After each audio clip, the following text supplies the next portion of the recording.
Hello,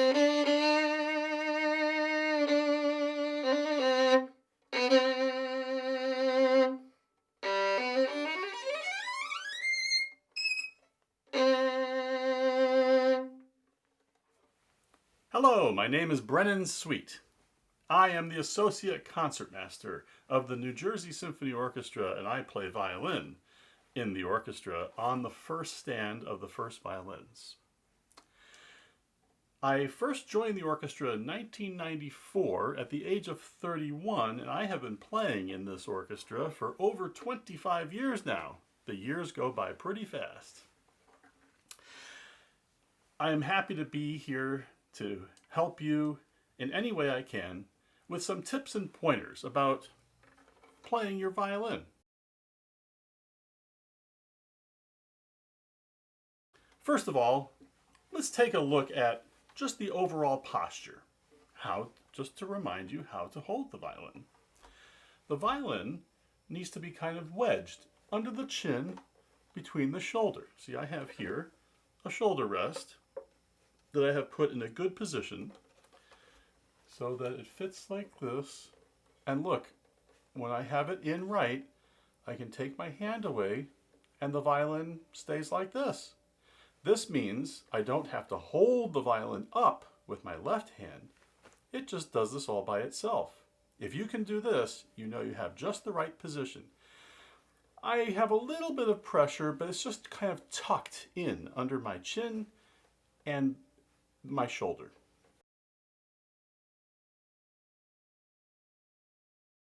Now, where do I put my hand? Right here.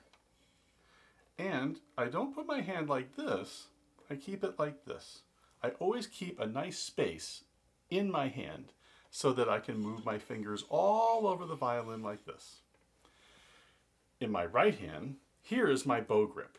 I have my thumb right here, kind of like a seesaw with the fulcrum of a seesaw. And I have my first finger and pinky like this, and the other fingers like this. This is the bow hand. Now, ideally, we want to put the bow right between the bridge and the fingerboard. Not over the fingerboard, not on the bridge, but right in the middle. This is where the best sound is on the violin. Like this. If it were down here, we get more of a sound like this. Not as nice. And up here, it gets really nasty. Those two types of bowings are actually called names. This one is called sul tasto, which we usually use for music that calls for something very wispy and very soft. And up here, this is called sul ponticello for something we need very scratchy and nasty. Like that. For most things, however, we keep the bow in the middle. Another important thing is to be careful that our bow is not going like this or like this. So you need to have a good arm position so that you can make the bow go straight and back up. As you come up, it's important for the arm to rise. Keep track of where your elbow is. The elbow should not stay down like this. The elbow should rise with the arm. That's just the general setup for the violin. Let me show you a couple things about string crossings. So we have 4 strings, and when we want to place notes on an individual string, we need to keep the bow in one position this way.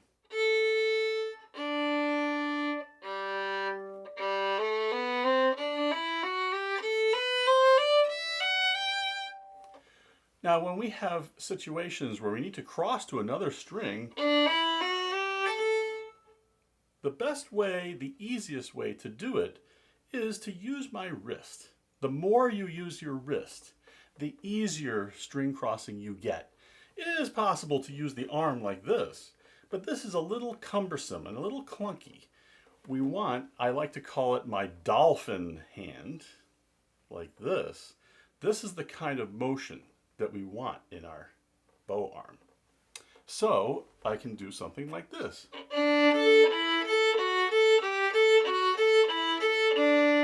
I can do it on another string.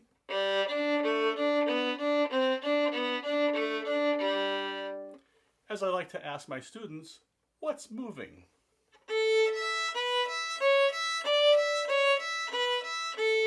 So the arm is moving a bit, but really I'm mostly using my wrist. This is a nice exercise to do.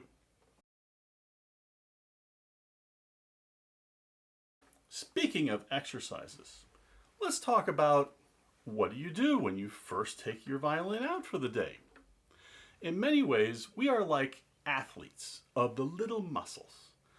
It's important that when we first start playing, we do warm-ups like an athlete would do. An athlete wouldn't just start running or weightlifting without doing any stretches or any warm-ups. It's actually a good idea to do some kind of stretch for your arms, to stretch out things, get things ready.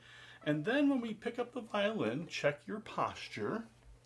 Make sure the violin is nice and level like this. You have a good position. And then I would start with just open strings.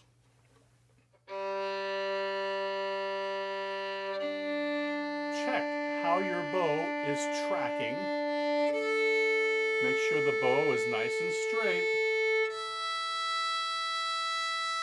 You can do this on each string and just check that everything's working just as it should. A nice slow bow is very good to do as a warm-up.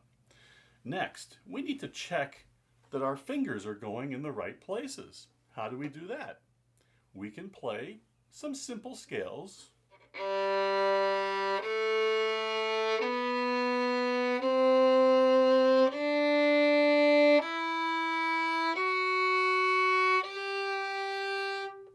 Notice while I do this, I'm watching right here where my bow is. As I play simple scale, even just in first position, I'm keeping track of where my bow is and make sure that I'm doing both, that I can concentrate on my fingers and on the bow at the same time. So for warming up, you have the bow, you have scales. Now what else can we do for warm-ups? Well, before we actually work on a piece, we can work on an exercise. And a nice exercise, like an etude. Maybe something like this. Hold on. I have here several etude books. We have things like Sevchek. We have other ones like Kaiser. And there's also a little more advanced Wolfhard. All of these exercises and more are available for free on the special website called imslp.org. On there you will find thousands and thousands, literally, of all kinds of violin pieces and other instruments. You will find etudes, and they're all free for downloading. So you can really explore a lot of different etudes to work on.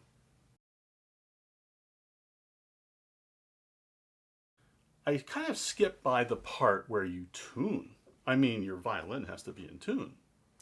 Let me show you what happens. I'll put my violin down.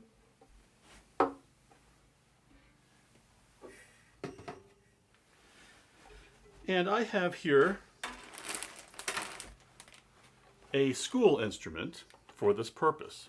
I was thinking this instrument is probably a little closer to the type of instrument that you have, where it has a tuner on each string, and, you know, it's a nice school instrument. Listen to how it sounds. Wow, it's really out of tune. How are we going to get this thing into tune? You can tell it's really out of tune. Okay, This is what I do, and this is what I recommend for you at home.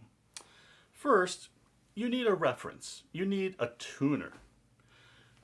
There are several devices you can buy that will show you when you're at the right pitch, or you can actually download an app such as the excellent INS Tuner, INSTUNER. The INS Tuner looks like this. And if you can see this, if I just hit the note, oh, it's telling me it's A flat, really low. So I have to tune this up. I usually start with the A string. The E seems pretty close. The other strings are also out, but it's good to start with the A string. So the A is very far off. It's a little far away to use the fine tuners. The fine tuners are for when you get very close to the pitch. Instead, we need to use the pegs up here. How do we do that? Well, I'm a little more advanced, and I know it's hard for students to learn how to twist the pegs with just one hand. So this is what I recommend. That you hold the violin like this, so you brace it, and that you just use one hand up here and you pluck it. Okay, it's saying we have to go higher. I try a little higher. What was it saying now? Almost, we're getting close, you see. It's a little low. So now I can go up a little higher with the fine tuner. Oh, I went too high, I think. It's a little too high. Now I can actually play. Look, it's green. That's the correct note. Okay, I have my A. Let's try another string. D. I can actually try playing it like this. It's showing me that it's low. It needs to come up. So it seems like it's pretty close. I could try the tuner like this.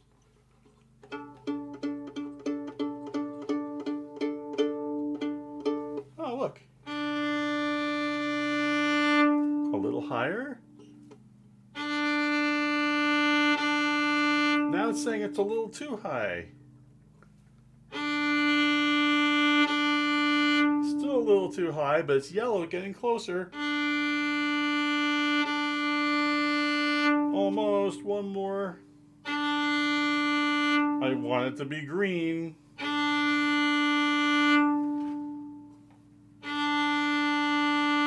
Perfect.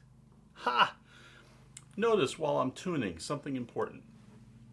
I am playing the note like this. I'm trying to make the note as even as possible. If I play it like this, then the note is kind of wobbling and it's going to be very hard to know if it's in tune or not. Okay. Look how good that is. Okay, quickly, let's do the G. Oh, that's way too high. See, it says I have to come down. So for my G now, I will have to use the peg to bring that down. Oh, too low.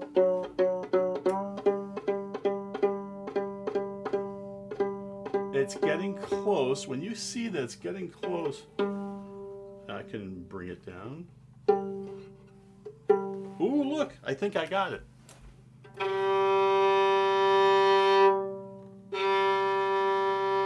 It's a little low, has to come up a little. It's green, that's it. Good, that's very close. How about the E? Okay, it's high, it has to come down. I can use the tuner, I'm very close. And a little closer.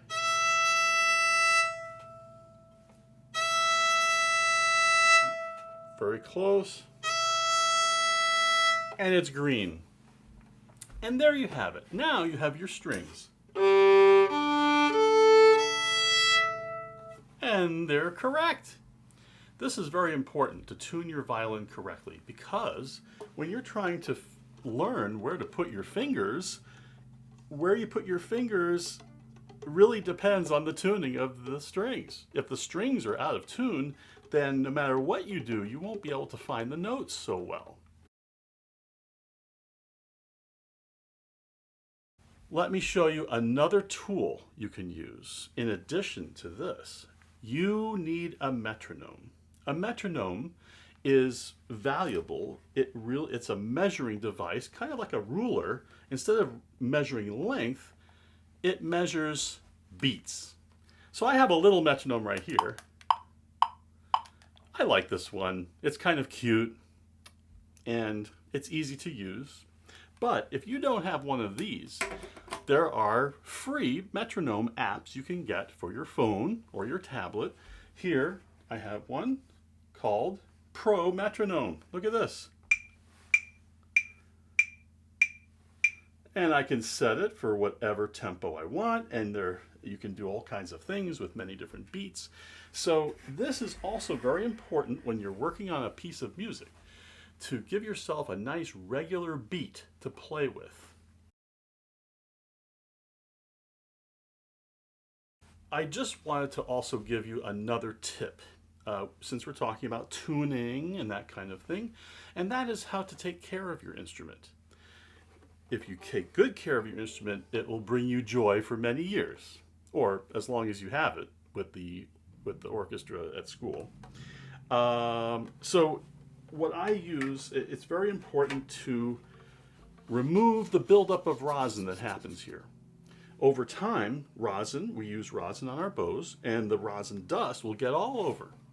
And it gets sticky, and it can damage the finish. So what I use are these. I get some microfiber cloths. And so I take a whole microfiber cloth like this, but I don't need to use the whole thing. I cut out little pieces like this.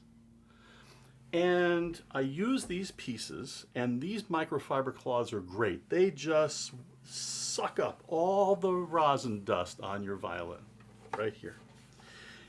Do it very gently, don't press, don't grind in that rosin dust. I just get it all over, and you can make another little piece to use for the strings. Get the rosin off the strings too.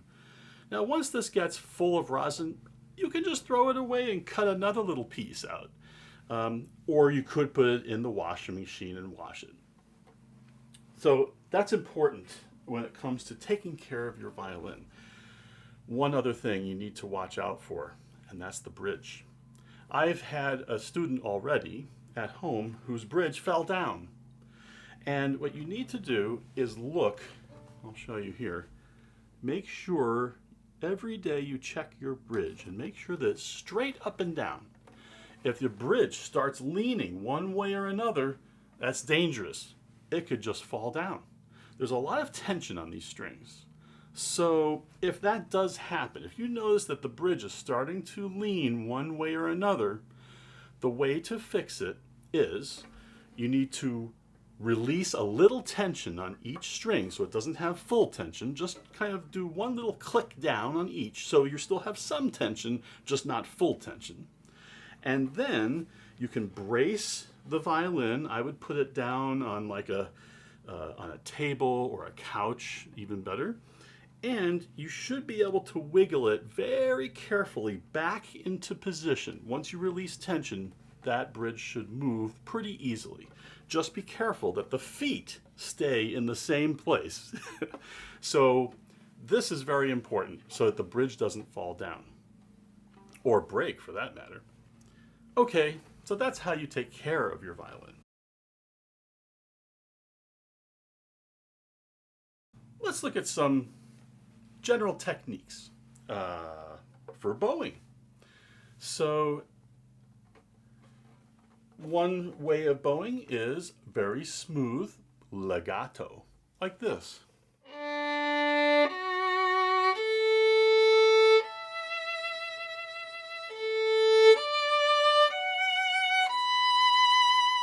Very smooth, we're connecting all the notes. Now, in order to do that nicely, we need flexibility in the bow, like this. It's very hard to play legato if the hand is frozen and locked up like this. These big muscles here, they do a good job of supporting your bow, but they're very bad at doing very delicate things. They're big muscles. You need the little muscles in your fingers and in your hand to control the delicate bow strokes. I like to call this like jellyfish hands because I can make the hand go like this. Here's a little exercise you can do to improve your legato. Just take one string and do your bow like this, nice and straight. And when you get to the tip, stop, and now make your hand go like this.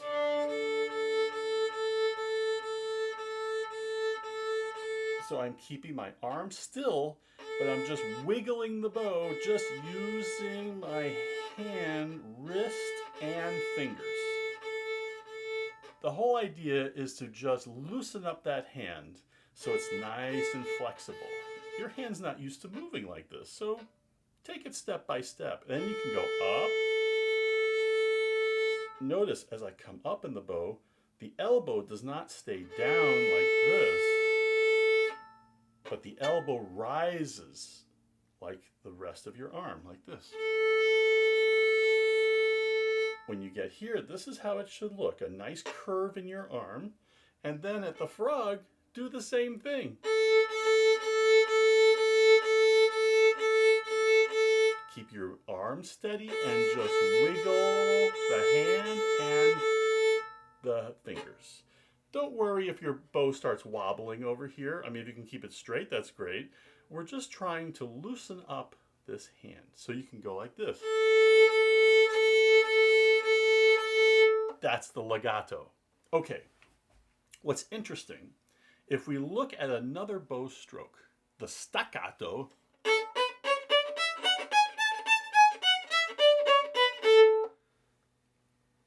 this kind of flexibility really helps with that too, because what we're trying to do is start and stop the bow very suddenly. Now, if I just try and control it with my arm and I lock up my hand, it gets very hard to control. These big muscles are not so good at that. But the little muscles, they're great at that. So if you want to keep it very steady and controlled, we need to use flexibility.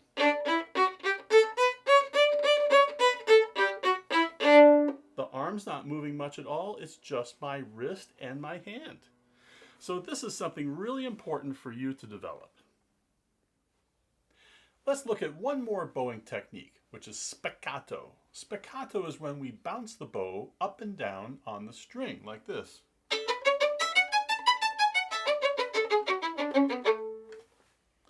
So in order to control this bounce, we have to find where in the bow is the best place to bounce the bow. There are a few options. You can be at the tip, like this. You can be in the middle, or you can actually be a little lower in the bow. But when you do this, the bow gets very heavy and you have to really control it. So it really depends on the circumstance. How soft is the passage that you're playing spiccato? Is it very loud, like that? Or is it very soft? It really depends. So little things you can do to get comfortable and to find out where the best spot in the bow is to kind of do a very vertical type of bounce like this. So what I'm doing is I'm just going up and down, up and down, up and down. I'm just trying to feel the natural bounce, the boing, boing, boing, boing, boing going on in the bow. And I'll try it in different places. Here. Feels a little different than when you're here. Now in general, I like to be kind of in the middle, just a little above the balance point of the bow. Now also, in order for this to really work, we need flexibility in the right hand. If this is locked up it gets very hard to do a spiccato because now you have the whole weight of the arm in the bow too. We need a very light touch. The bow has to be free to bounce, like this. What I'm feeling is the bow is balanced on my thumb, and my fourth finger, my pinky, is like a little counterbalance on the bow, like this. So the bow's kind of doing this as I'm going, and the arm is just moving it back and forth. So this is kind of what we're going for.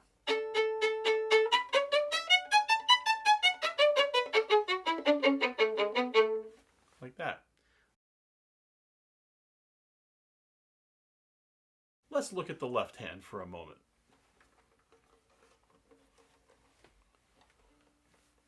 The position of the left hand is very important. We want to have a position where we have a nice curve to the fingers going down around here. And as you can see, there's a space underneath my hand. Now, when I was growing up as a kid, we used to say, pretend you have an egg in there. And we don't want to crush the egg like this. I see a lot of students playing like this, and you can get pretty far doing this, but at some point you will need to shift and get into higher positions. And when you do, you have this in the way, this bout of the violin. So what we need is a hand position so we can go from here all the way up to here. So let's talk about shifting. When we're shifting from here, we can keep the hand like this pretty well. And there are some little exercises you can do. You can just make up some things. Like I do this, for example.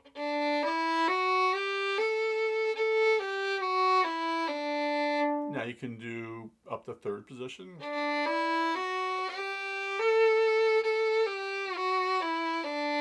Little things like this. So I like exercises where you can play it in first position and then shift up and play the same notes. That way the notes are already in your ear and you'll know right away if you're playing the notes correctly when you shift. So let's see, like something like this.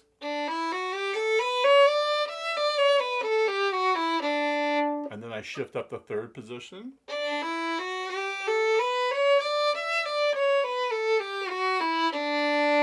You can hear right away the notes are the same.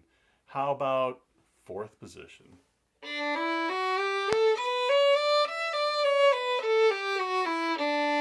Okay, here we go.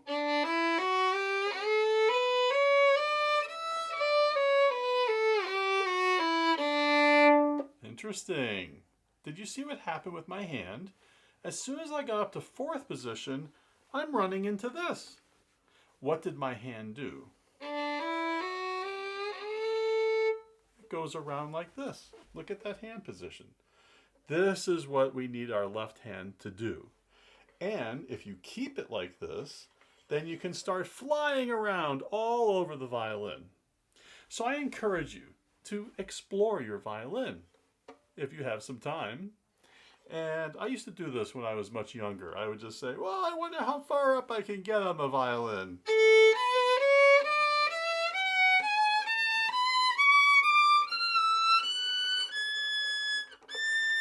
Ooh, I can get pretty high up on the A string. You can explore all of your strings that way. You can even play little scales when you're high up. Let's check something. Let's see.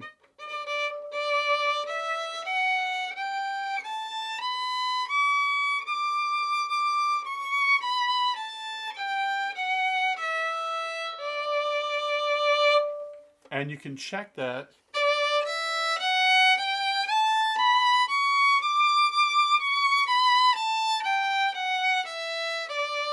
and play it higher like that, and then you'll know what the notes are. I encourage you to explore your violin like that. Find different things. You can make up little exercises yourself, or you can download all of these types of exercises from IMSLP if you search for violin etudes, violin exercises, violin studies. And so I'd like to encourage you, keep the music going. Music is an important part of life. Music is all around us. And it's exciting to be able to take your violin and play something. This is a great time, actually, where you can really work on developing technique, on learning new things, on exploring your violin. There's a wide world of music out there that you can explore.